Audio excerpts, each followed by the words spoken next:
Thank you very much, everybody. It's a great honor to have Prime Minister Mark Carney with us. As you know, just a few days ago, he won a very big election in Canada. And I think I was probably the greatest thing that happened to him, but I can't take vote credit. His party was losing by a lot, and he ended up winning. So I really want to congratulate him. It was probably one of the greatest comebacks in the history of politics, maybe even greater than mine. You know. But I want to just congratulate you. That was a great election, actually. We were watching it with interest, and I think Canada chose a very talented person, a very good person, because we spoke before the election quite a few times. And it's an honor to have you at the White House and the Oval Office. And you see the new and improved Oval Office as it becomes more and more beautiful with love. You know, we handle it with great love and 24-karat gold. That always helps, too. Right? But it's been a lot of fun. We're going over some of the beautiful pictures that were stored in the vaults that were for many, many years, in some cases over 100 years. They were stored in vaults of the great presidents, or almost great presidents, all having a reason for being up, every one of them. So it's very interesting. But I just want to congratulate you, and ran a really great race. I watched the debate. I thought you were excellent. And I think we have a lot of things in common. We have some tough points to go over, and that'll be fine. We're going to also be discussing Ukraine, Russia, the war, because Mark wants it ended as quickly as I do. I think it has to end. We had some very good news last night. The Houthis have announced that they are not, or they've announced to us at least, that they don't want to fight anymore. They just don't want to fight. And we will honor that, and we will stop the bombings, and they have capitulated, but more importantly, we will take their word. They say they will not be blowing up ships anymore, and that's what the purpose of what we were doing. So that's just news. We just found out about that. So I think that's very, very positive. They were knocking out a lot of ships going, as you know, sailing beautifully down the various seas. It wasn't just the canal, it was a lot of other places. And I will accept their word, and we are going to stop the bombing of the Houthis, effective immediately. And Marco, you'll let everybody know that, okay? Do you have something to say about that, by the way? It's a pretty big announcement. Yeah, this was always a freedom of navigation mission. These guys, these are a band of individuals with advanced weaponry that were threatening global shipping, and the job was to get that to stop. And if it's going to stop, then we can stop. And so I think it's an important development. And we'll have maybe before, we're going to, as you know, the Middle East, Saudi Arabia. We're going to UAE and Qatar. And that'll be, I guess, Monday night. Some of you are coming with us. I think before then we're going to have a very, very big announcement to make, like as big as it gets. And I won't tell you on what. But it's going to, and it's very positive. I'd tell you if it was negative or positive. I can't keep that out. It is really, really positive. And that announcement will be made either Thursday or Friday or Monday before we leave. But it'll be one of the most important announcements that have been made in many years about a certain subject, very important subject. So you'll all be here. Mark, would you like to say a few words? Well, thank you, Mr. President. I'm on the edge of my seat, actually, for the big announcement. But thank you for your hospitality and above all, for your leadership. You're a transformational president, focus on the economy with a relentless focus on the American worker, securing your borders, ending the scourge of fentanyl and other opioids, and securing the world. And I've been elected with my colleagues here. With the help of my colleagues here, I'm going to spread the credit to transform Canada with a similar focus on the economy, securing our borders, again on fentanyl, much greater focus on defense and security, securing the Arctic and developing the Arctic. And the history of Canada and the U.S. is we're stronger when we work together, and there's many opportunities to work together. And I look forward to addressing some of those issues that we have, but also finding those areas of mutual cooperation so we can move forward. That's great. Very nice. Thank you very much. It's a very nice statement. Mr. President, Anybody? Mr. President, is USMCA dead? No, it was actually very effective, and it's still very effective, but people have to follow it. So, that's been a problem. People haven't followed it. But it was a transitional step a little bit, and as you know, it terminates fairly shortly. It gets renegotiated very shortly. But I thought it was a very positive step from NAFTA. NAFTA was the worst trade deal in the history of our country, probably in the history of the world. And this was a transitional deal, and we'll see what happens. We're going to be starting to possibly renegotiate that if it's even necessary. I don't know that it's necessary anymore, but it served a very good purpose. And the biggest purpose it served is we got rid of NAFTA. NAFTA was a very unfair deal for the United States. Very, very terrible deal. It should have never been made. It was made many years ago, but it should have never been made. Yeah. Canada and the United States. Would you like to see your first trade deal be with Canada, our neighbors in the world? I would love that. Look, I have a lot of respect for this man, and I watched him come up in a sense through the ranks when he wasn't given much of a chance, and he ran a really great campaign. He did a really great debate. I think that debate was very helpful. I was going to raise my hand. I don't know if that's good or bad. I shouldn't say that. That might hurt you. But no, he ran a really great election, I thought. And yeah, something could happen. Something could happen. Yeah, please. What's the top concession you want out of Canada? The top concession you want out of Canada? Concession? Yes. Friendship. But that's not a concession. No, we're going to be friends with Canada. Regardless of anything, we're going to be friends with Canada. Canada is a very special place to me. I know so many people that live in Canada. My parents had relatives that lived in Canada, my mother in particular. And no, I love Canada. I have a lot of respect for the Canadians. Wayne Gretzky, I mean, how good, the great one. You happen to have a very, very good hockey player right here on the Capitals, who I have a lot of respect. He is a big, tough cookie, too. He just broke the record. And he's a great guy, and we had the team here, and I got to know a lot of the players. But now Canada is a very special place. Yeah, please. Mr. President, Mr. Prime Minister, I'd like to get your response to this too. But Mr. President, you have said that Canada should become the 51st state. Yeah. No. Well, I still believe that, but it takes two to tango, right? But no, I do. I mean, I believe it would be a massive tax cut for the Canadian citizens. You get free military, you get tremendous medical cares and other things. There would be a lot of advantages, but it would be a massive tax cut. And it's also a beautiful, as a real estate developer, I'm a real estate developer at heart. When you get rid of that artificially drawn line, somebody drew that line many years ago with like a ruler, just a straight line right across the top of the country. When you look at that beautiful formation when it's together, I'm a very artistic person, but when I looked at that beauty, I said that's the way it was meant to be. But I do feel it's much better for Canada, but we're not going to be discussing that unless somebody wants to discuss it. I think that there are tremendous benefits to the Canadian citizens, tremendously lower taxes, free military, which honestly we give you essentially anyway because we're protecting Canada if you ever had a problem. But I think it would really be a wonderful marriage because it's two places that get along very well. They like each other a lot.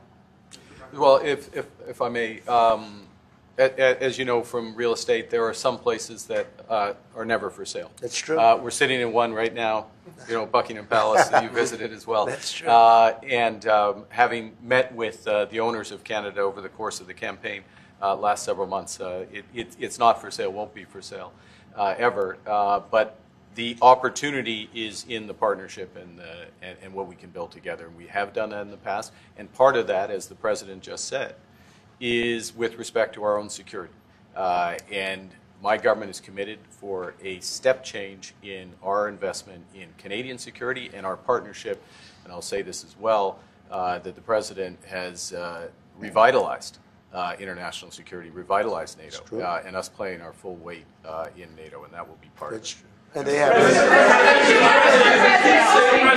have, I must say, Canada is stepping up the military participation because Mark knew, they were low, and now they're stepping it up, and that's a very important thing. But never say never. Never say never.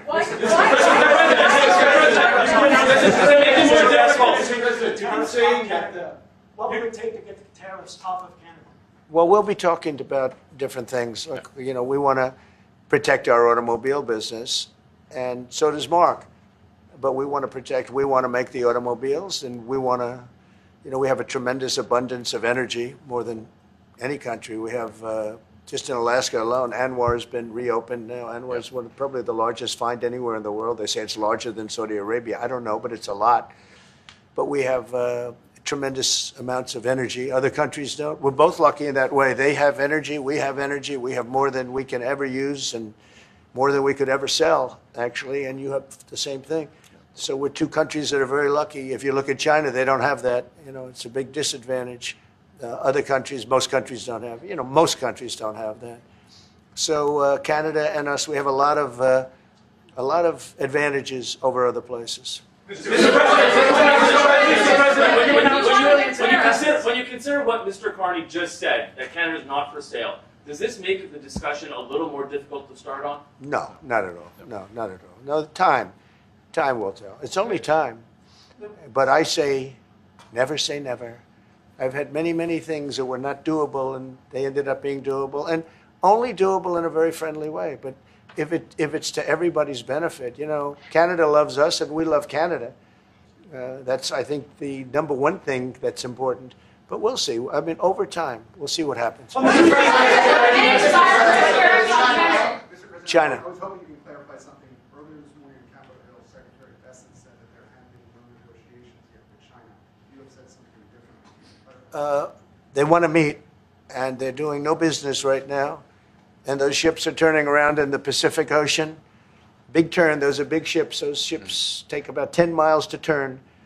And, we lost $1 trillion to China on trade because of an incompetent president that we had who preceded me, grossly incompetent. You're finding it out more and more now.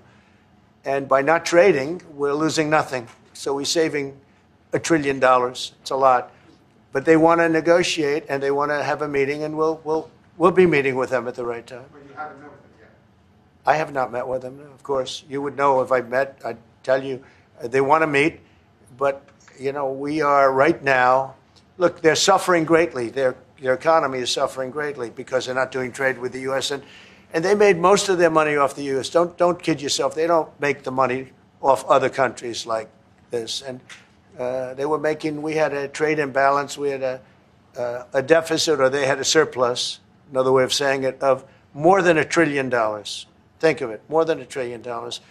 And because of 145%, that's the only reason, but because of they have now 145% tariff, there's no trading. You can't trade with 145%. We are, therefore, making, in a certain way, I guess, $1.1 trillion. In other words, we're not losing $1.1 trillion. Our deficit is much better. When I started, I say we were losing billions of dollars a day on trade. That's rapidly turning around. We looked at numbers this morning.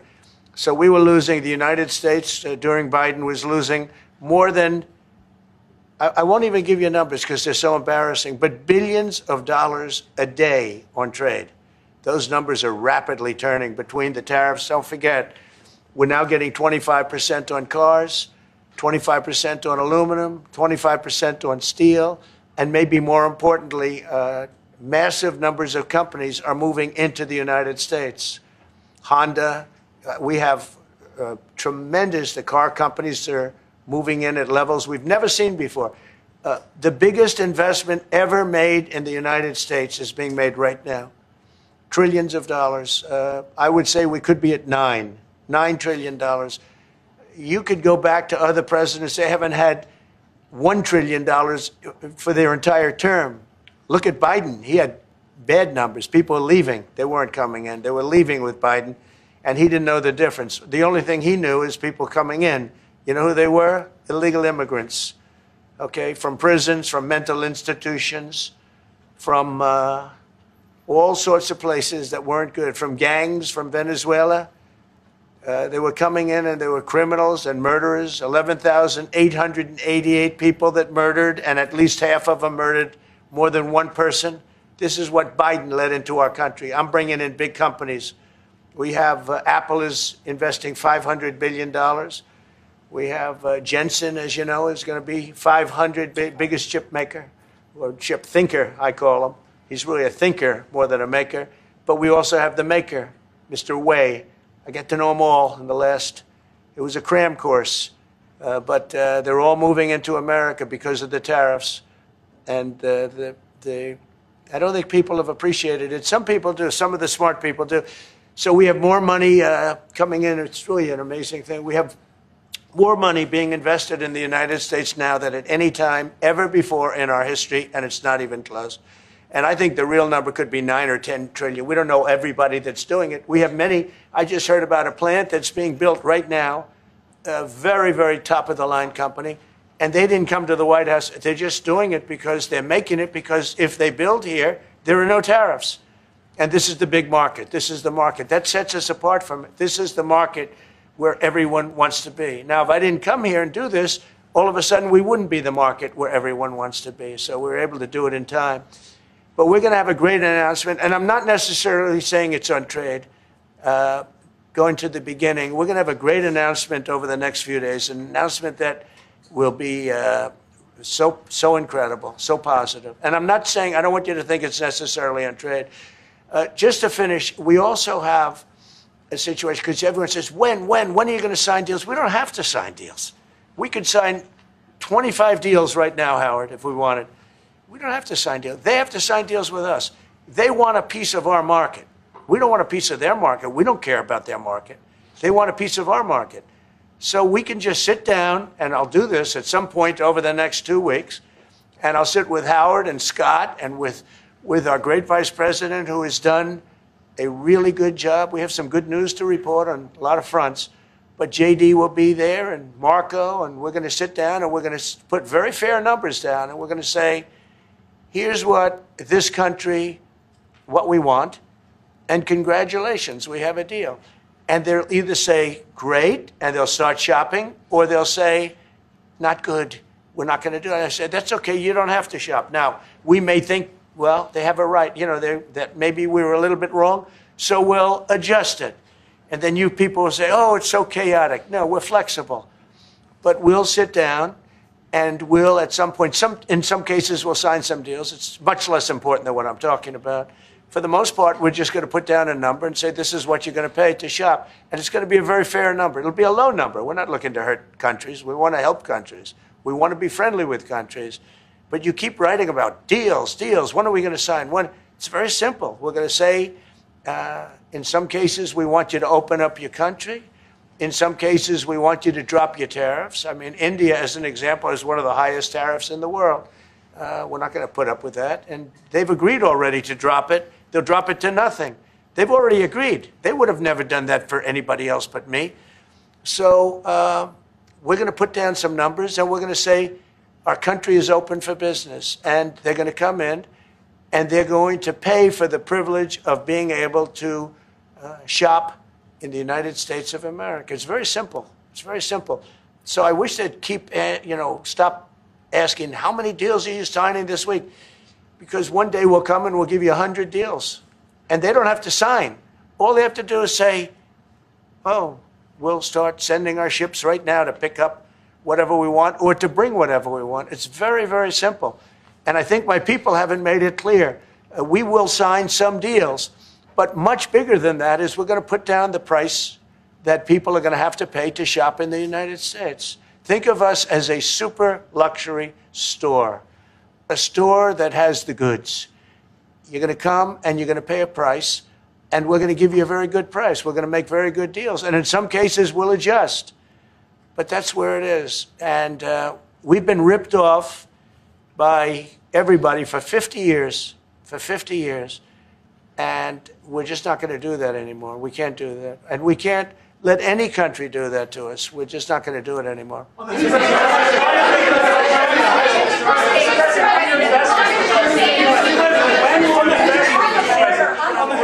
you tell us a bit more about the deal that you've reached with the Houthis? No, it's not a deal. They've said, please don't bomb us anymore, and we're not going to attack your ships. And where did you hear about that? It doesn't matter where I hear it. The very good source, I could tell you. Very, very good source. Would you say, Marco? I would say pretty good, right, JD? A very good source. No, they don't want to be. They don't want to be. They don't want to be bombed anymore. You know, I sort of thought that would happen. No, no, behind you, please. Clarifying something you said on USMCA, is the U.S. prepared to walk away from that pact? From what pact? USMCA. No. It's fine. It's there. It's good. We use it for certain things. It's there. We have the USMCA is a good deal for everybody. I won't say this about Mark, but I didn't like his predecessor. I didn't like a person that worked for. She was terrible, actually. She was a terrible person. And she really hurt that deal very badly because she tried to take advantage of the deal and she didn't get away with it.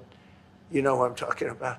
But so, you know, we had a bad relationship having to do with the fact that we disagreed with the way they viewed the deal.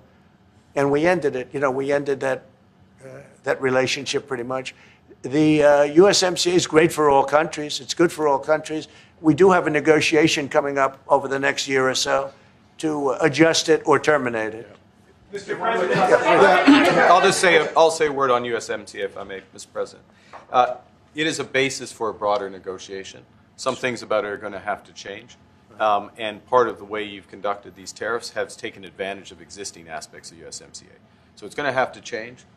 There's other elements that are come, and that's part of what we're going to discuss. Right.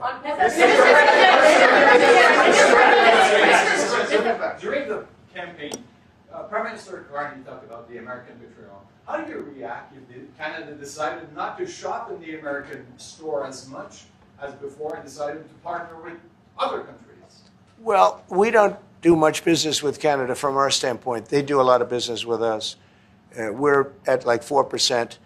And usually those things don't last very long. You know, we have great things, great product. The kind of product we sell, nobody else can sell, including military. Look, we make the best military equipment in the world, and Canada buys our military equipment, which we appreciate. But we make the best military equipment in the world by far. The missiles, the submarines, everything. Everything we have is really top notch.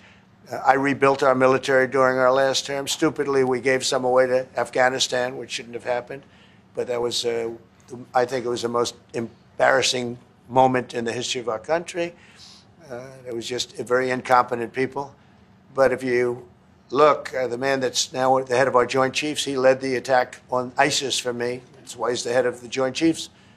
And Raisin Kane, he was unbelievable. And as you know, we defeated ISIS in 3 weeks. It was supposed to take 5 years. We did it in 3 weeks. And he ran the campaign. I said, I like him.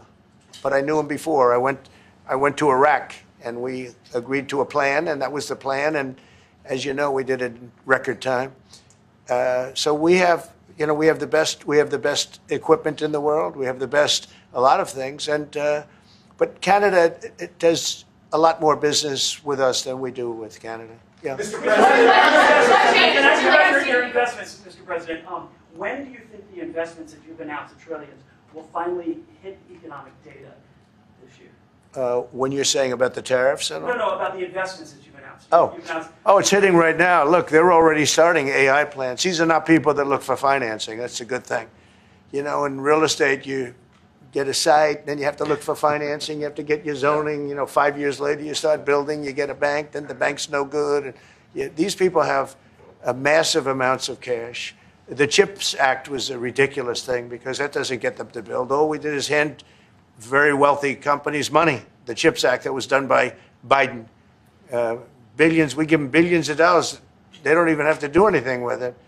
And then if you weren't, if you didn't have, and I don't want to be a wise guy, but if you didn't go with the DEI, if you didn't go with all of the different things, woke, if you weren't woke, you couldn't even use the money. You had to have a certain percentage of this and that and that and that. It's impossible to have. The companies actually complained to me. They said they gave me all this money, but nobody can get these people to do anything. I mean, look, President Obama, and if he wanted help, I'd give him help because I'm a really good builder and I build on time, on budget. He's building his library in Chicago. It's a disaster.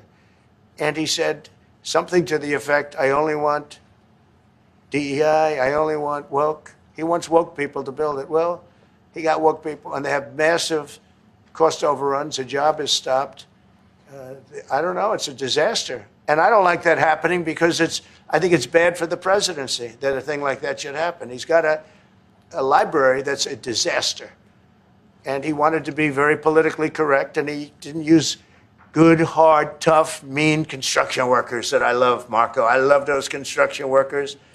But he didn't want construction workers. He wanted people that like never did it before, and he's got a disaster in his hands. Like millions of dollars, really many millions of dollars over budget. And I would love to help him with it, or somebody else. I could recommend professionals. But it was not built in a professional manner.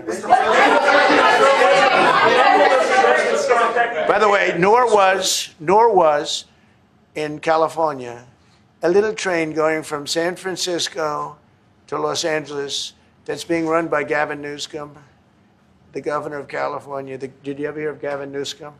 He has got, that train is the worst cost overrun I've ever seen. It's like totally out of control. So then they said, all right, we won't go into San Francisco. We'll stop 25 miles short. And we won't go into Los Angeles. We'll stop 25 miles short.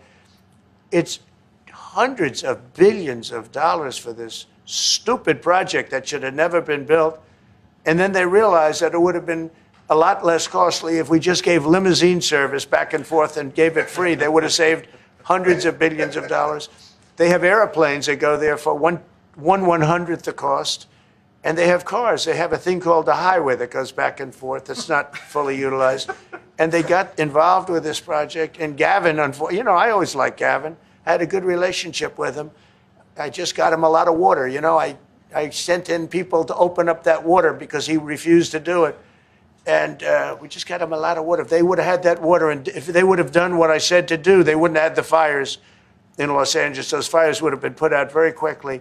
But if you think about it, and you got to take a look at this, it's the worst cost overrun I've ever seen. I've watched a lot of stupid people build a lot of stupid things, but that's the worst cost overrun I've ever seen, what's happening between San Francisco and Los Angeles. And you ought to ask about that because this government is not going to pay. I told our very great new Secretary of Transportation, he's doing a good job, Sean Duffy, I said, we're not going to pay for that thing. They are just, it's out of control.